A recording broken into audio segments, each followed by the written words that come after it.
Bismillah, alhamdulillah va ba'd. Arab tilini 10 kunning ichida o'rganamiz. Umraga, hajga borganda bemalol gaplasha olaylik. Men arab tilini qanchadan beri o'rganyapman va hali ham gapira olmayapman-da. Sababi nima ekan deb turgan insonlar uchun tashkillangan mana 10 kunlik kursimizni 4-kuniga Allohning fazli va inoyati bilan yetib kelibmiz. Agar siz 1-2-3 darsimizni ko'rib 4-ga kelgan bo'lsangiz, ishoning, kamdan kam insonsiz. Sababi ko'pchilik kursga boradi, boshqa qiladi, qo'shimcha dars qilmaydi. Mustaqil o'rganib turganlar bo'lsa, 4-darsga yetib kelish qiyin. Agar siz shunga ham yetib kelgan bo'lsangiz, bu endi sizni maqtashim kerak-da men. Maqtashga bu maqtash qaysi ma'noda? Maddohlik, sizni yuzingizga mubolag'a qilish o'laroq emas. Sizni o'z ya'ni Alloh taolo sizga bergan mana shu ne'matni, istiqomatni hamda intizomni maqtash, e'tirof qilish bo'ladi. Sababi bir birodaringizda bir yaxshi ishni ko'rar ekansiz, bir yaxshilikni ko'rar ekansiz, unga bir og'iz bildirib qo'ying. Birodar, mana shu qilib turgan ishingiz yaxshi ekan, Alloh sobit qilsin deb qo'ying. Bu o'sha kishi o'sha yaxshi amalini ustida bardavom bo'lsin. Siz ham 4-darsga yetib keldingizmi? Demak, ancha intizomli kishisiz. Agar mana shu ketishingizda arab tilini davom ettiradigan bo'lsangiz, Allohning izni bilan juda ham go'zal ravishda o'rganib olasiz, inshaalloh. Va agar bularni ko'rmagan bo'lsangiz, ko'rishingizni tavsiya qilgan bo'lardim. Va agar siz darajangiz balandroq bo'lgan taqdirimizda ham darslarimizdan manfaat olishingiz uchun nima qilyapmiz? Har bitta darsimizni boshlanishida sizga tavsiyalar berib ketyapmiz. O'tgan safar gaplashganimiz quruq so'zlarni yodlamang deb 3 ta tavsiya berdim. Undan keyin nimaga gapira olmaymiz? 3 ta sababini keltirdim. Undan oldin bo'lsa darslarimiz haqida tanishgan bo'ldik. Bugun bo'lsa juda ham bir muhim narsamizni olib o'tamiz. Arab tilida fikrlashni o'rganamiz. Arab tilida tarjimasiz o'rganing. Yaxshi gapirishingiz kerak deyapmizda, lekin qanaqa gapirishni aytmayapmiz-ku, to'g'rimi? Mana shuni yo'lini ko'rsatgan bo'laman inshaalloh taala. Undan keyin bo'lsa oila a'zolarini bilan tanishgan bo'lamiz va men, sen, ularni tanishgan bo'lamiz mana bu yerda. Bu yerda ozgina sifatlarimiz bor. Ana undan keyin ozgina takrorimizni olamizda. Ana undan keyin amaliyot qismimizga o'tamiz hamda vazifangizni beraman inshaalloh. Demak, unda bo'lsa boshladik. Bismillah. Arab tilida fikrlashni o'rganing. Xo'p, ustoz, bu nima uchun kerak? Bu siz gapirayotganingizda duduqlanmasdan gapirishingiz uchun, bu siz tarjimadan behojat bo'lishingiz uchun, bu sizni eshitgan odam sizni birdaniga arab deb o'ylashi uchun kerak. Qanday qilib arabcha o'ylaymiz, nima degani deyilsa, buni hozir gaplashamiz. Arab tilida o'ylang. Tarjimani to'xtating. Narsalarni ko'rganda ularni o'zbekchaga o'girmang. Narsalarni ko'rganda, mana bu telefon degani hatifun demang-da. Telefonga qarayapsiz, bo'ldi. Hatifun deng. Haza hatifun deng. Rasmni to'g'ridan-to'g'ri arabcha so'z bilan bog'lang. Mashq, misol uchun stolni ko'rganda stol emas, maidatun deysiz. Xuddiki yosh bola o'rgangani kabi. Ikkinchisi bo'lsa, atrofingizni nomlang. Ya'ni ko'cha-ko'yda yurar ekansiz, ko'zingiz nimaga tushishidan qat'iy nazar, uni arab tilida gapirib keting. Men yo'lda ketyapman. Ana fi tariq. Hadihi sayyaratun va hadha masjidun. O'zingiz bilan kichkina muloqotlar qilib ketasiz. Masalan, aytayapti, "Hadha hatifun jadidun." Bu yangi telefon deyapti. O'zingiz gapirib keting.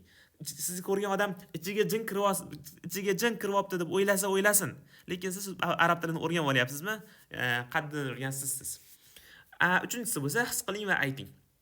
Ya'ni quruq so'zlarni yodlaymizda his qilib aytasiz. Ya'ni ushlab ko'rib turib, "Hadha hatifun." Mashaalloh, "Hadha kitabun." Hadha hatifun, telefon shunga o'xshab turib aytasiz. Misol uchun aytayapti, sovuq suvni ichganda his qilasizda buni baridun deysiz. Va shunga o'xshagan his qilish mumkin bo'lgan so'zlarni yodlab turganda, masalan, quyoshni o'ylang, quyoshni his qiling. Ya'ni issiqligini his qiling, o'ylang. Harun tarjima qilmayapsiz, quyoshni xayolingizga keltiryapsiz. Mana shu 3 ta narsani nima qilishimiz kerak? Screenshot qilib oling buni. Agar ilojini qilsangiz, bo'lmasa kanalimga yuborib qo'yaman. Mana bu kanalga. Mana shu yerdan olishingiz mumkin. Telegramga arab tili jamiyati bossangiz chiqadi. PDF qo'llanmasini yuborib qo'yaman inshaalloh. Xo'p, demak bularga kelishib oldik-a. Qat'iyan e'tiborli bo'linglar. Mana 5-kunga e'tibor bermaymiz. Unday bo'ladigan bo'lsa, darsimizga o'tamiz. Va mana bu tavsiya berar ekanman. Bu tavsiya nafaqat boshlang'ichga, balki elementary, o'rta bosqichda, yuqori bosqichda eng ustozlarga ham tavsiya bo'lar. Ya'ni ustozlar degan o'zimizga ustozlikka kirmoqchi bo'lgan insonlar bo'lsa, mana shu narsalarni o'quvchingizga qat'iyan ta'kidlang. Mana shunaqa qilsin. Mana har doim o'zimizning guruhlarimizda o'quvchilarimga qat'iyan nima qilib kelaman buni. Tavsiya qilib kelaman. Demak, unda boshladik. Arab oilalari. Ailati. Ailati yoki usrati deymiz. Oilam degani. Mana buni kelishib olgandik-a, oxiriga i qo'ysak nima bo'lardi? Maniki bo'lardi. Kitabi, mani kitobim. Qalami, mani qalamim. Ismi, ismim. Hada jaddatun. Shajaraga qaraymiz, yuqoridan ketgan. Hazihi jaddatun bilamiz. Eng kattada kim bo'ladi? Ayol kishi bo'lsa bu. Jaddun toshqonliklar bilan shevasida aytganda doda, qo'qonliklarning shevasi bilan aytganda opoqi. Ummun abun ota, ona. Xato ketib qolgan bu yerda. Kim bu? Mana bu ikkita chekkadegiga e'tibor bermaysizlar. Bu qaynona bilan qaynota qo'shilib qolibdi oilamizga. Hozirchalik kerak emas bizga. Mana bu yerda jaddun, bu ham jaddatun edi o'zi aslida mana bunisi. Mayli, endi hech narsa qilmaydi. Xolatun, xola, xolun, tog'a. Qarang, xolatun, xola, xolun, tog'a. Ammatun, amma, ammun, amaki. Axun, birodar. Uxtun, singil, opa singil. Axun bo'lsa aka, uka. Mana bu mamma. Kelishdi-ya? Demak, aytamiz. Hazihi jaddatun, bu buvidir. Hazihi ummi, bu mani onam. Haza jadduka, bu sani bobong. Haza abuka, bu sani dadang, otang. Haza akhuka, bu sani akang. Hazihi ukhtuka, bu sani singling. Haza khaluka, bu sani xoling. Hazihi ammati, bu mani ammam. Va hokazo ko'rinishida bularni nima qilamiz? Mustahkam qilib yodlab olishimiz kerak. Yodlaganda aytganimizdek tarjima qilmaymiz. Haza ummi jamilatun va hokazo ko'rinishida yodlaysiz.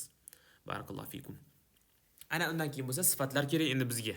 Nega? Chunki aytamizki, masalan, akhi, mani akam, zakiyunmi, ahmaqunmi? Qaysi biri? Akhi zakiyun. Do'stim deydigan bo'lsa, sodiqi ahmaq deyverasiz, lekin akhi bo'lgandan keyin zakiyun.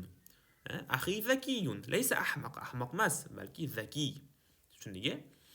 Va masalan abi, otam, abi aqilun, oqil, aqlli. Laysa jahilan, johil emas. Va jaddi, bobom, kabirun, jaddi kabirun.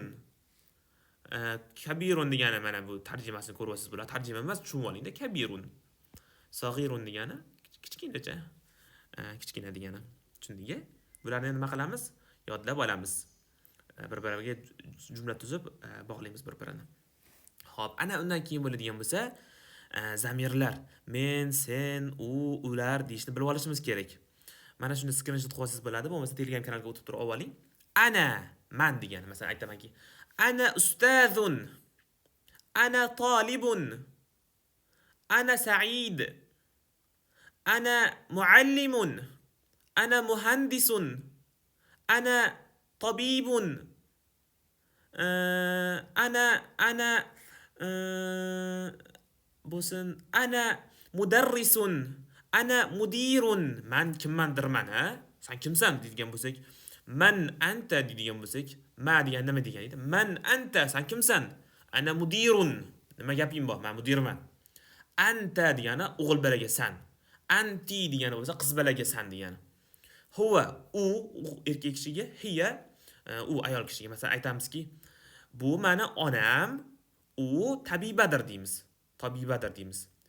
Hazihi ummi hiya tabibatun. U tabibadir. Endi haza abi, bu meni otam. Haza abi huwa muhandisun. Aytamizki, bir do'stingizga qarab turib, ya akhi, ey birodarim, anta ahmaq, anta zaki, sen aqllisan, zakisan deb aytaveramiz. Zakovatlisan. Anti bo'lsa, endi bunga naqa, masalan, zakiyatun, jahilatun, aqilatun, kabiratun, sag'iratun deb oxirga tun qo'shib qo'yamiz. Qiz bolaligini alomatini bildirish uchun. U birinchi darsga kelganimiz kabi. Bo'lmasa batafsil kelamiz unga ham batafsil inshaalloh. Demak, nima qildik? Mana shularni yodlab olasiz. Bularni yodlaysiz va bular bilan nima deydi? Kompensatsiya qilasiz. Bir-biriga ulaysiz. Tayyib, barakallohu fikum. Ana endi qisqacha so'zlar. Bu yerda o'zingizlar o'qib chiqasizlar. Buni screenshot qilib olinglar yoki ko'rib chiqinglar. Baytun, babun, nafizatun, miftahun, sarirun, arikatun, misbahun so'zlar. Mana bu yerda zamzamun bo'lish kerak edi. So'zlarni ko'rib chiqasiz. O'tgan darsdagi so'zlarimiz bular asosan. Takrorlab olasizda. Ana endi bundan keyin 40 ta namunaviy jumlamiz bor. Bularni o'qib chiqamiz. Ana fil bayti. Biroz xarob bo'lsa ayb kelib yurmaysizlar. Ana fil bayt. Men uydaman. Huwa fil masjidi. U masjidda. Anta alimun. Sen olimsan. Hiya talibatun. Tarjima qilishimiz shart emas. U talabadir. Hiya talibatun. Hada miftahun kabirun. Bu katta ish naqa. Nima edi? Miftahun degani kalit. Ayna al-haqibatu? So'mki qayerda? Ayna al-haqibatu? Al-haqibatu ala al-arikati. Stolning ustida degani. Hada babun saghirun. Bu kichkina nima? Hada babun saghirun. Bu kichkina eshik. Al-misbahu jadidun. Chiroq yangidir. Shunga o'xshagan ba'zi so'zlar ketib qolgan bo'lishi mumkin. Bularni o'qib turib tarjima qilib olsangiz o'zingizga o'zi yaxshiroq bo'lardi. Ana zakiyun, men aqlliman deb aytayapti. Ayna at-ta'am? Taom qayerda? At-ta'amu fil mat'ami. Taom restoranda-da. Hada khubzun kabirun. Bu katta nima? Non. Hadihi mil'aqatun saghiratun. Bu kichkina mil'aqatun degani qoshiq. Hadihi mil'aqatun saghiratun. Al-kitabu ala sariri. Kitobimiz nimaning ustida, divanning ustida. Ayna al-qalamu? Qalam qayerda? Hada daftarun jadidun. Bu yangi daftar. Jadidun degani yangi degani. Hada al-waraqu ala al-maktabi. Varaq partaning ustidadir. Tayyib. Barakallohu fikum. Anta talibun zakiyun. Sen zaki talabasan. Ayna as-sa'atu? Soat qayerda? Al-kursiyyu fil madrasati. Kursi madrasada. Hiya al-funduqu. Xato ketib qolgan-a? Hiya al-funduqu bo'lmaydi. Hiya fil funduqi bo'ladi. U funduqdadir, fi tushib qolgan.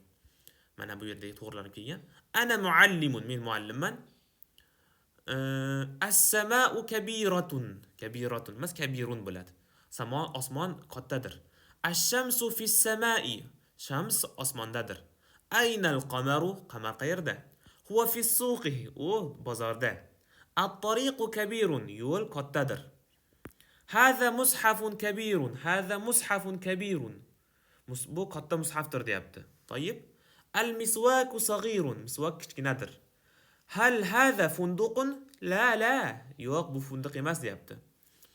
Al-fulusu fil haqibati. Pul so'mkadadir. Hiya alimatun zakiyatun. U aqlli olimadir deyapti. Olim qizdir deyapti. Xo'p, sizdan talab qilinadigan narsa nima bo'ladi?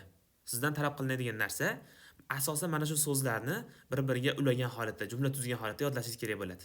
Bundan foydalaning albatta, bunga amal qiling. Hamda mana bu oila a'zolarini, meniki, saniki, jaddati, jaddatuka. Jaddi, jadduka. Ummi, ummuka. O'tgan safarga ishlatgan narsalarimiz. Ayna ummuka? Aytasiz. Ummi fil mat'am. Shunga o'xshagan 40 ta jumla tuzing. Biz birinchi, ikkinchi, uchinchi darsda o'tgan qoidalarimiz bor. Saniki qayerda? Bu yerda, ustida, tagida. Saniki, maniki degan narsani o'rgandik, to'g'rimi? Ana o'shalarni foydalaning. Ana o'shalardan nima qiling? Foydalanib va mana bu so'zlarni ishlatgan holatda nima qiling? 40 ta jumla tuzing. Sizga maslahatim, tavsiyam, vazifam bo'ladi. 40 ta jumla tuzing. Hamda men bilan o'qib chiqing. Takror bilan o'qib chiqasiz. Toyib, barakallohu fikum. Bularning qo'llanmasini aytganimizdek mana bu joydan olishingiz mumkin bo'ladi. Barakallohu fikum. Keyingi darsda ko'rishguncha assalomu alaykum va rahmatullohi va barakatuh.